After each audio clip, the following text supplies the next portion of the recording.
Dans notre dernière vidéo, on vous parlait de John Williams et de sa nomination aux Oscars 2024. Et aujourd'hui, on va vous parler d'un autre monstre, un autre maître, un autre génie du cinéma. Et cette fois, on part dans le cinéma d'animation et je veux parler bien sûr d'Hayao Miyazaki. Avant de commencer cette vidéo, n'hésitez pas à vous abonner, à mettre la cloche, à mettre un j'aime et surtout à nous donner votre avis en commentaire. Dans cette vidéo, je vais vous donner mon avis sur le film de Miyazaki, le dernier qui est sorti en 2023, Le Garçon et le Héron. Alors si vous n'êtes pas d'accord, évidemment, n'hésitez pas à débattre en commentaire, à donner vous votre avis, tout en restant constructif.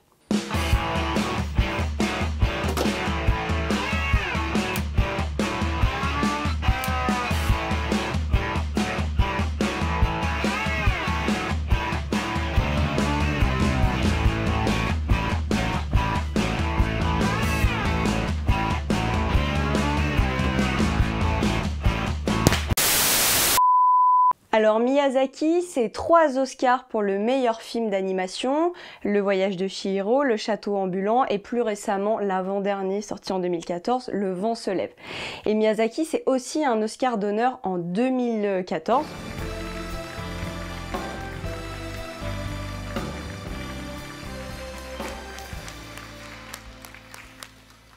Cette année, Miyazaki est en lice pour un nouvel Oscar pour le meilleur film d'animation avec donc Le Garçon et le Héron qui est sorti le 1er novembre 2023. C'est un film produit par les studios Ghibli comme d'habitude et c'est aussi un film qui est inspiré du livre Et vous, comment vivrez-vous de Genzaburo Yoshiro sorti en 1937. Ce film a déjà fait un record d'entrées au Japon et à l'étranger, notamment en France, et c'est surtout un film qui n'a eu aucune publicité et c'était volontaire de la part du studio Ghibli.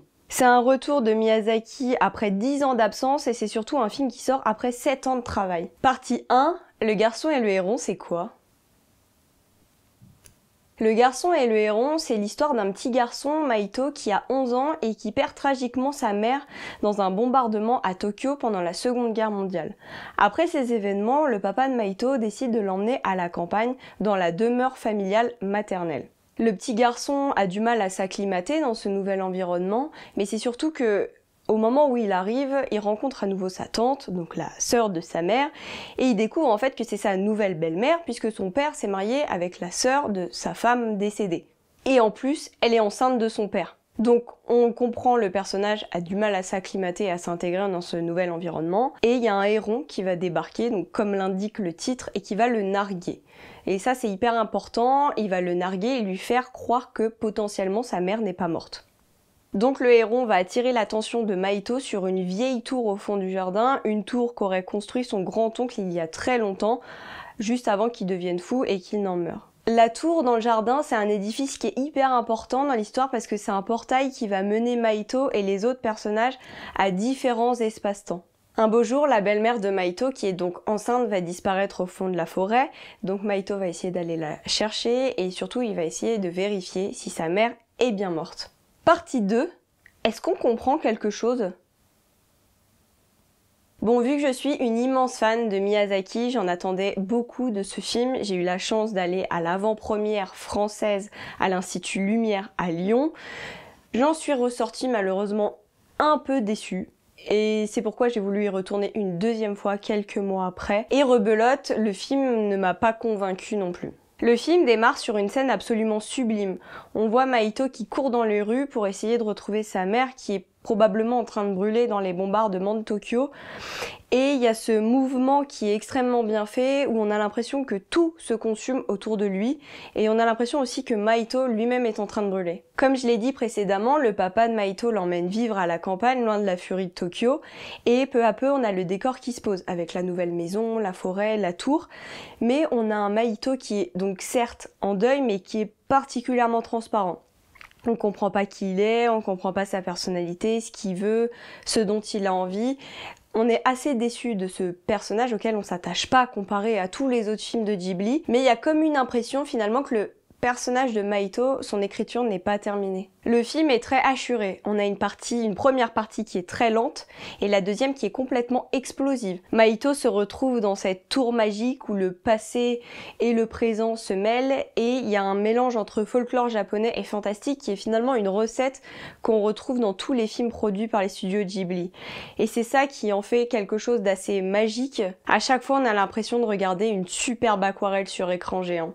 Mais quand on a ça, plus toutes les thématiques qui sont traitées dans ce film, comme le deuil, la famille, la nature, l'écologie, on se retrouve finalement avec un trop-plein, comme si on avait tout misé sur la deuxième partie du film, et je trouve que en ça coupe totalement l'émotion qu'on a pour ce film. Il y a constamment des va-et-vient de personnages dans l'histoire, alors c'est ce qui fait aussi la richesse des films de Miyazaki, mais dans ce contexte-là, il y a peu de développement, alors on sait pas trop où il veut nous emmener. Il y a un clin d'œil aussi qui est fait dans le film, c'est quand Maito se retrouve au portail du monde imaginaire, il y a écrit au-dessus du portail « Ceux qui chercheront à comprendre périront » et je trouvais ça un peu drôle. Pourtant, dans tous les films de Miyazaki, il y a quand même un champ générationnel qui est extrêmement large, mais dans celui-ci, on a l'impression qu'il a oublié une grosse partie qui sont les enfants. Partie 3, quel sens donner à ce film ? Sans grande surprise, la thématique de ce film, et comme dans beaucoup d'autres films, c'est le deuil. On l'a dit, Maito perd tragiquement sa mère et part vivre assez loin. Il doit continuer de vivre donc d'une manière ou d'une autre, et le personnage que l'on voit, c'est un personnage assez déprimé, mais sans grande émotion non plus. On l'aperçoit juste une fois pleurer sa mère. Arrêtez de me filmer en train de pleurer!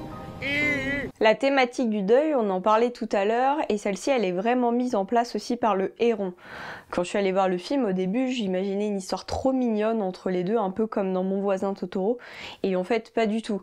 Celui-ci va venir le narguer et il va lui dire peut-être que sa mère n'est pas morte puisqu'en fait il n'a pas vu son corps. Et c'est en ça que le héron va réussir à mener Maito dans la tour et il va lui montrer une espèce de copie conforme de sa mère. Et à un moment donné, on va voir qu'elle se liquéfie complètement, et c'est là que Maito voit que sa mère est véritablement morte, et pour moi, c'est vraiment là que le deuil prend tout son sens. Le garçon et le héron, c'est un film qui a été interprété de plein de manières différentes, parce que Miyazaki a l'habitude de s'inspirer de références japonaises et aussi occidentales. Certains l'ont vu comme un film testamentaire. On sait que Le vent se lève avait déjà été interprété comme ça, et comme il fait un retour après 10 ans d'absence, on l'a vu aussi de cette manière-là. C'est aussi en partie parce qu'aujourd'hui il a 83 ans et que tout le monde se demande qui sera soit le futur Miyazaki, soit son successeur. Et le film a été vu beaucoup comme ça parce que à la fin, quand Maito arrive dans la tour et tombe en face du grand oncle, qui est l'espèce un peu de gardien du monde, de l'espace-temps, il lui demande de reprendre le flambeau et finalement de lui succéder. Dans ce cas-là, on pourrait penser qu'il parle à son fils, donc Goro, qui est lui aussi réalisateur, mais pour la petite anecdote, le premier film de Goro, quand il l'a réalisé, il a invité son père, donc Hayao Miyazaki, à l'avant-première. Il est venu, il est parti au bout d'1 heure en disant que c'était interminable, et quand il est re-rentré dans la salle, à la fin du film, il n'a pas applaudi, et quand il est rentré chez lui, il a dit devant une caméra, d'ailleurs le seul documentaire qu'il a accepté sur lui, que ce premier film était une insulte. Donc pas ouf les relations père-fils. Ah, sensei, otsukaresama deshita. Dame. Dame da.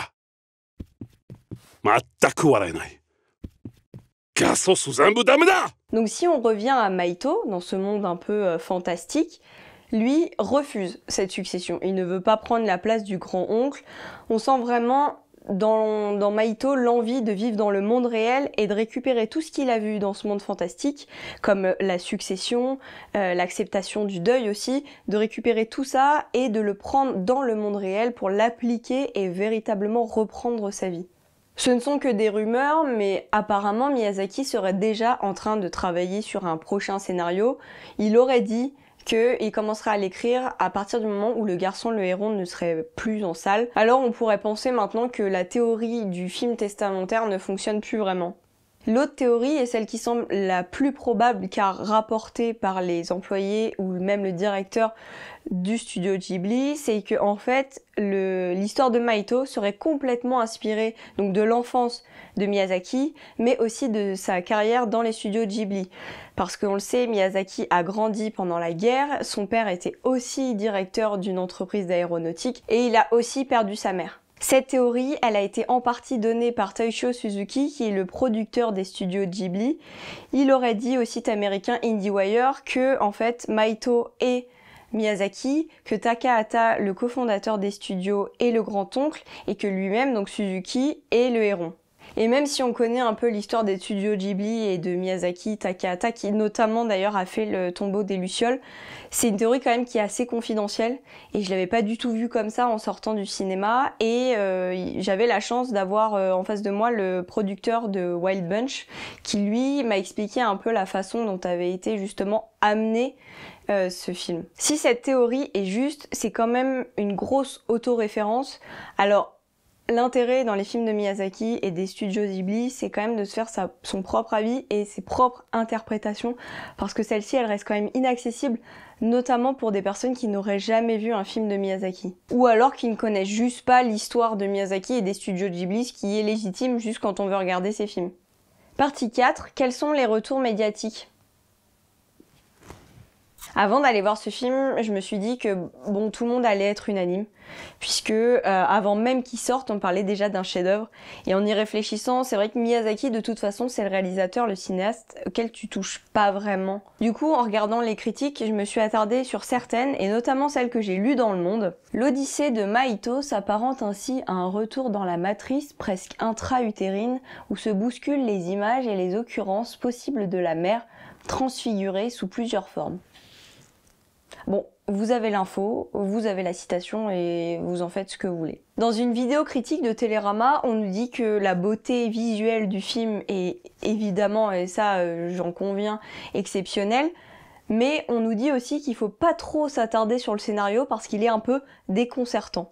Dans une critique ciné sur France Inter, le chroniqueur ne tarit pas d'éloges sur le film et la seule remarque que j'ai trouvée vraiment intéressante, c'est celle quand il dit que Joe Hisaishi, donc le compositeur habituel des studios Ghibli, ses bandes-son sont quasiment inexistantes comparées à tous les autres films qu'on connaît et où on retient la musique.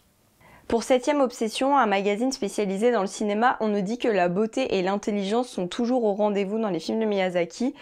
Mais on accorde que finalement ça sera peut-être pas le film au-dessus de la liste. Et contrairement à ce que j'ai pu dire précédemment, on nous dit aussi que la grande qualité de ce film, c'est qu'il s'adresse aux enfants, mais aux enfants matures.